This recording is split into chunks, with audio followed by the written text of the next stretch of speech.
श्रोता प्रेमियों, मैं राम सागर शास्त्री आप लोगों के समक्ष एक प्रसंग रखने जा रहा हूं।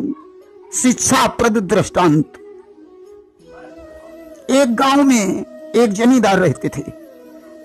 उनका एक लड़का था। उन्होंने लड़के को पढ़ाया लिखाया, लड़का अध्यापक हो गया। जमींदार ने उसकी शादी कर दी। घर में पत्नी आई। लड़का सत्संग करने का प्रेमी था।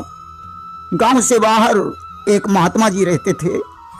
लड़का शाम को वहां जाकर सत्संग किया करता था।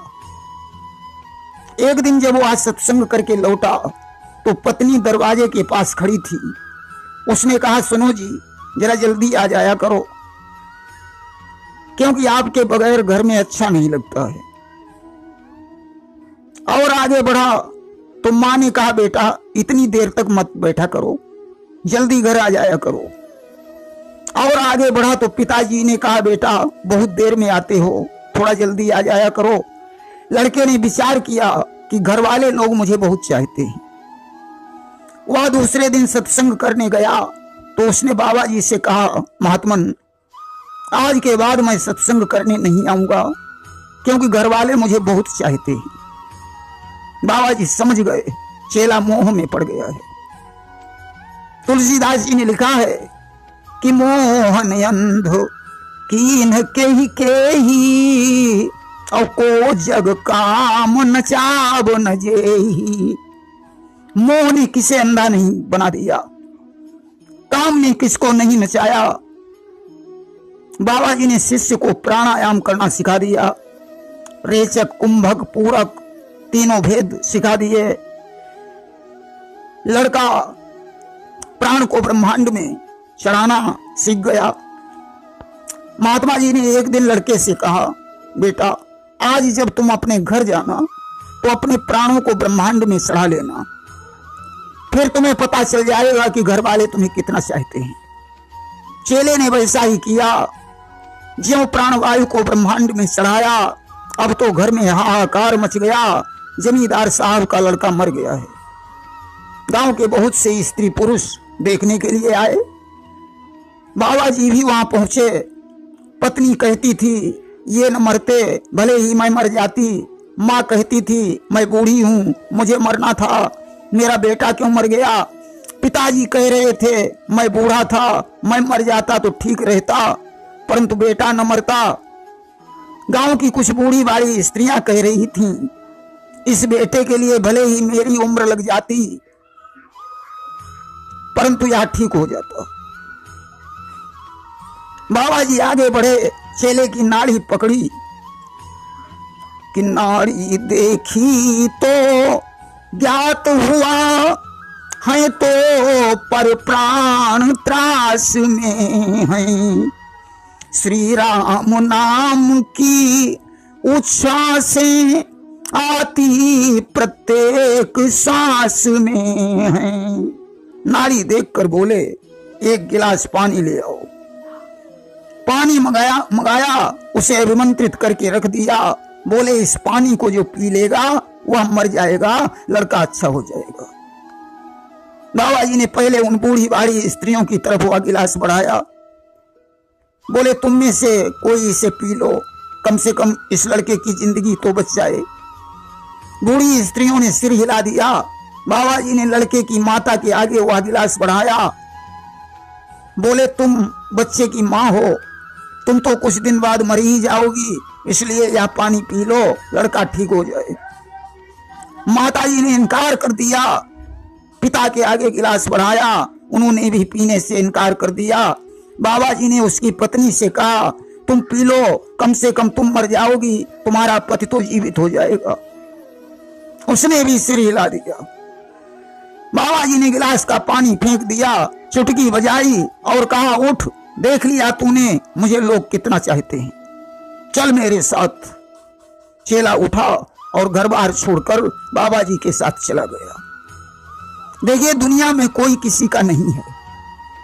कहा गया है कि अर्धांगिनी बढ़ेगी तो केवल मसान तक, सब मित्र साथ जाएंगे तो असमसान तक, बेटा भी हक निभाएगा तो अग्निदान तक।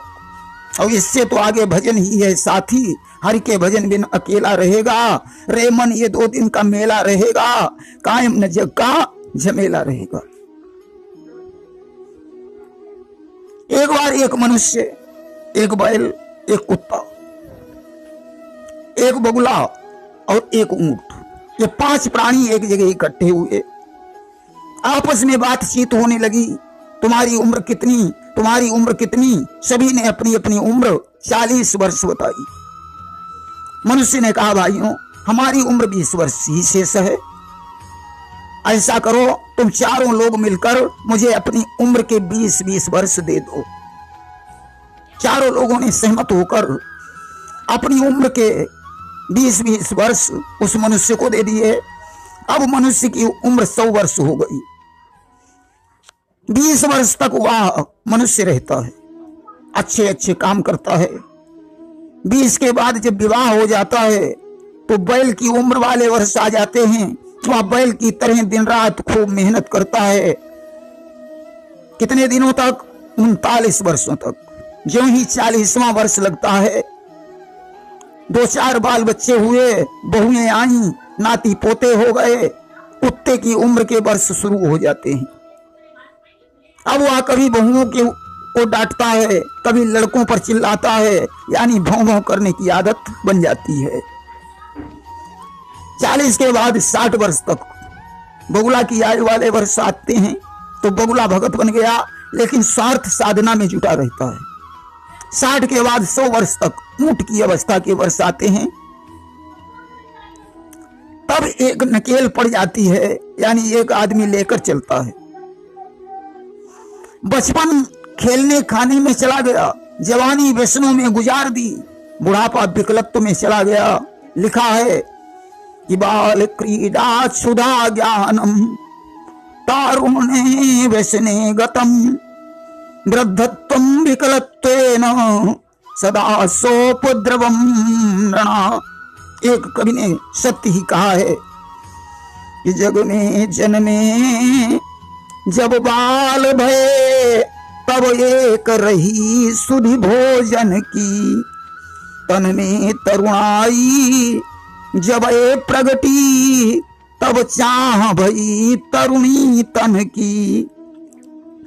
अब वृद्ध भये धन की तृष्णा तब लोग कहें सन की। सुख मंजुल नाही मिलो मन को रही अंत समय मन ने मन की। और बुढ़ापे के लिए लिखा है कि लाठी से पड़ेगा पाला, नाक से बहेगा नाला, आंख पे तनेगा जाला जरा जिंदगानी में।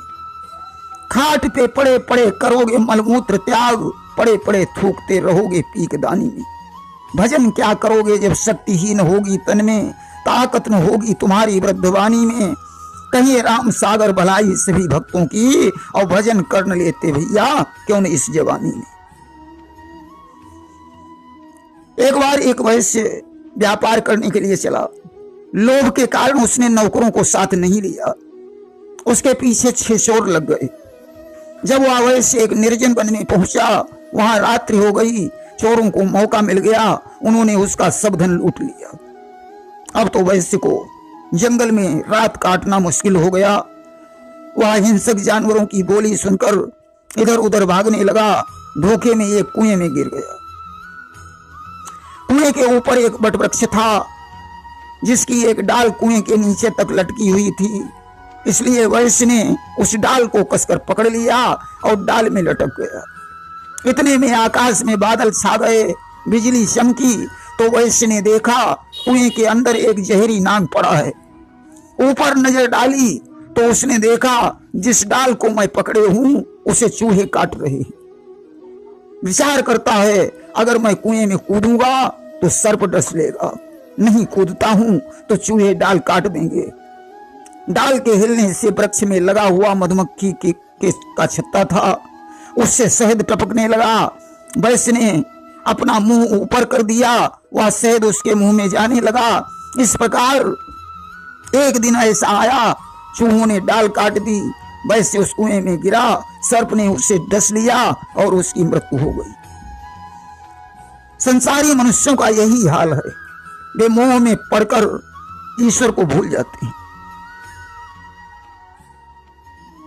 देखिए, एक राजा की 2 संतानें थीं, एक पुत्र और एक पुत्री, दोनों जवान थे।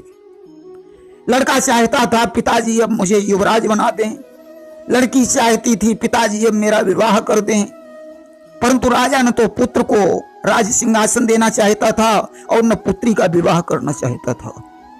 इसलिए लड़के ने निश्चय किया, कल मैं पिताजी का तलवार से सिर काट लूंगा और युवराज बन जाऊंगा। उधर लड़की ने भी अपने मन में विचार किया कि कल मैं पिताजी को भोजन में जहर खिला दूंगी, पिताजी मर जाएंगे, मैं किसी के साथ अपना विवाह कर लूंगी। उसी रात की बात है, राजसभा में एक नट और एक नटी नृत्य करने आ गए। सारी रात नाचते कूदते रहे, परंतु किसी ने उनको 1 पैसे का इनाम नहीं दिया।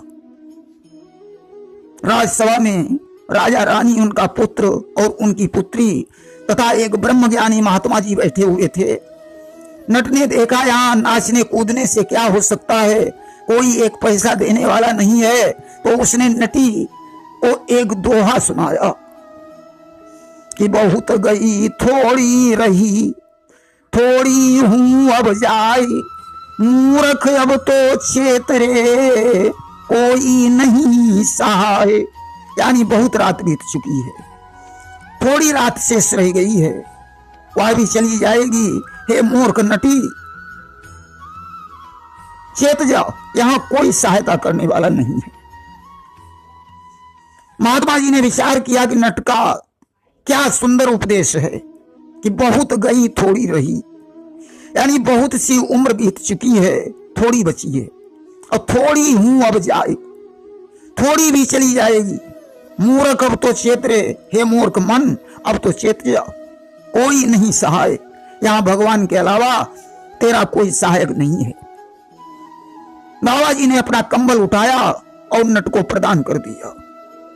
राजकुमार ने विचार किया, मालूम पड़ता है नट मेरी भावना को समझ गया है, जो पिताजी को संकेत में बता रहा है। अगर इसने खुला शब्दों में पिताजी को बता दिया तो मामला गड़बड़ हो जाएगा। उसने गले से अपना हार उतारा और नट को प्रदान कर दिया।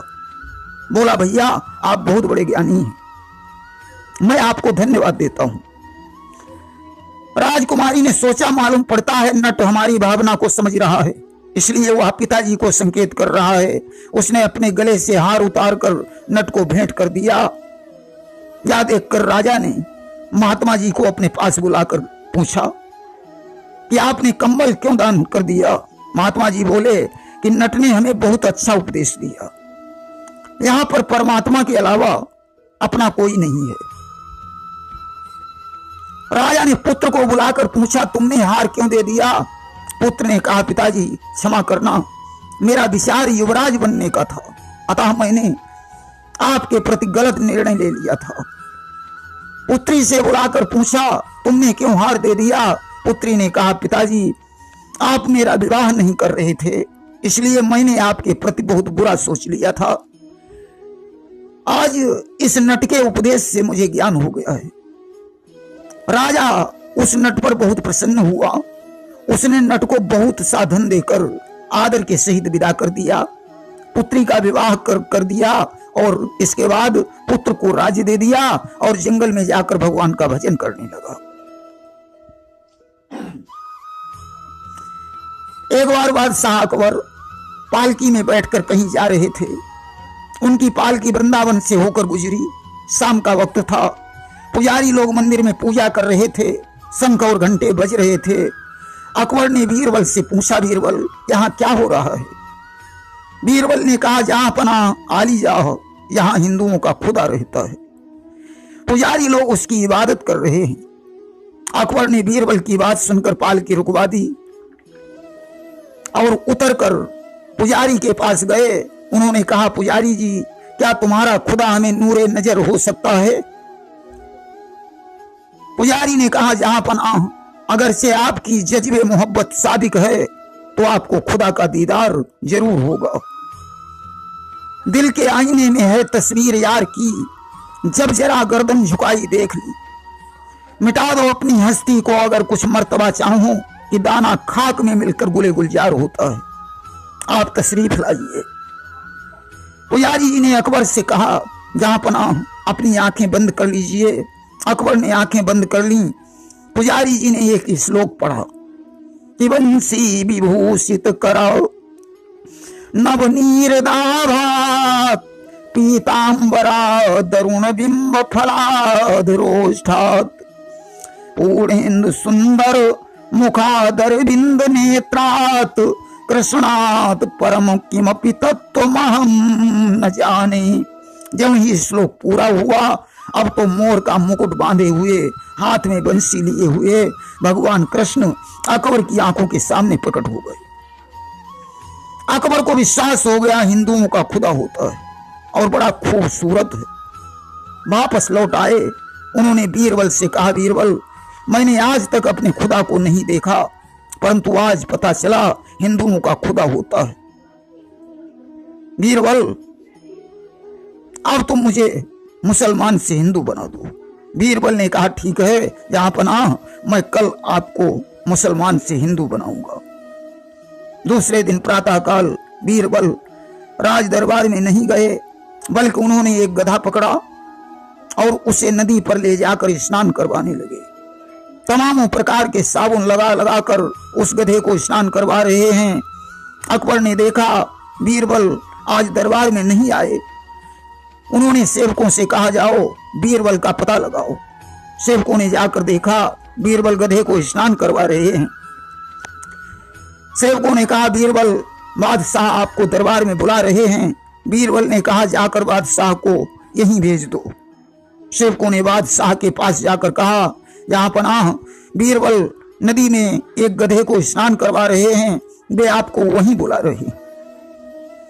अकबर ने बीरबल के पास पहुंचकर पूछा, क्या कर रहे हो बीरबल? बीरबल ने कहा, जहां पनाह खुदा ने आपको आंखें दी हैं, आप देख सकते हैं। मैं इस गधे को स्नान करवाकर बछड़ा बनाना चाहता हूं। साबुन चाहे जितना खर्च हो जाए, परंतु मैं इसे बछड़ा बनाकर ही छोड़ूंगा।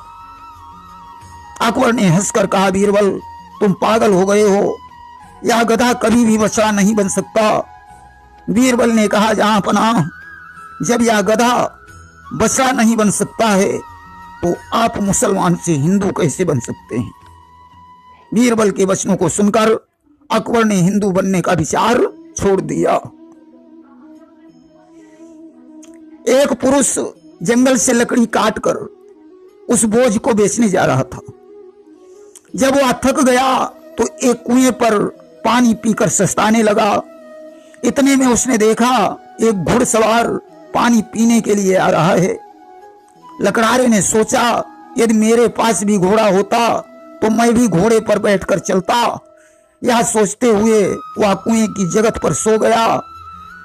स्वप्न में उसे घोड़ा मिला और वह उस घोड़े पर बैठकर कुएं को कुदाने लगा। स्वप्न देखते देखते वह लकड़हारा कुएं में गिर गया। उसे चोट भी लगी। जब अन्य लकड़हारे वहां पानी पीने आए तो उन्होंने उसे कुएं से बाहर निकाला और पूछा, आप कुएं में कैसे गिर गए? उसने कहा, जब मैं स्वप्न में घोड़ा कुदा रहा था तब तो मेरा ये हाल हुआ, और जो लोग वास्तव में घोड़ा कुदाते हैं उनका क्या हाल होता होगा। कहने का मतलब यह है, जो सुख भगवान ने दिया है उससे अधिक सुख की चाह नहीं करनी चाहिए, अन्यथा बहुत बड़ी मुसीबत का सामना करना पड़ सकता है। देखिए, गोस्वामी तुलसीदास जी ने मानस में एक चौपाई लिखी है कि जो सही दुख पर छिद्र दुरावा और बंदनीयते ही जग जस पावा। जो दुखों को सहकर पराये काम में आता है वही बंदनीय है, उसे ही संसार में यश प्राप्त होता है। एक बार उड़द की दाल और बड़ों के बीच झगड़ा हो गया। दाल कहती थी मैं बड़ी हूं, बड़े कहते थे मैं बड़ा हूं। आखिरकार बड़ों ने दाल से पूछा, तुम कैसे बड़ी हो? तुम्हारे पास बड़े होने का क्या सबूत है? दाल बोली, सुनो, तुम मुझसे पैदा हो, मैं न होती तो तुम कहां से आती? बड़ों ने कहा जब तुम बड़ी हो तो लोगों ने तुम्हारा नाम दाल क्यों रख दिया? ऐसे तो उड़द तुमसे बड़े हैं। अरे तुमने तो एक ही दुख सहा, यानी दली गई और दाल बन गई, और हमें तो पहले लोगों ने दाल की अवस्था में पहुंचाया, फिर पानी में भिगोया, फिर मेरी खाल खींची, फिर सिल पर पीसा, इसके बाद थप्पड़ मार मार कर खूब पीटा, फिर भी सब्र नहीं हुआ तो गर्म तेल में मुझे डाल दिया, इसके बाद उठाकर मुझे दही में डाल दिया। इस प्रकार मैंने कितने कष्ट सहे, तब मैं बड़ा बना हूं। इसी प्रकार जो पुरुष धर्म के लिए तकलीफ उठाता है वही बड़ा है। प्रेम से बोलिए वृंदावन बिहारी लाल की जय।